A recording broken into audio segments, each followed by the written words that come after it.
सर्वभूतो तजिषवे नमः नमस्ते अस्तु धन्वने बाहुभ्यामुदते नमः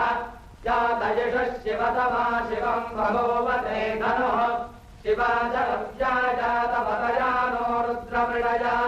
नमस्ते अस्तु भगवन् विश्वेश्वराय महादेवाय त्र्यम्बकाय त्रिपुरान्तकाय त्रिकालाग्निकालाय कालाग्निरुद्राय नीलकण्ठाय मृत्युञ्जयाय सर्वेश्वराय सदाशिवाय श्रीमन्महादेवाय नमः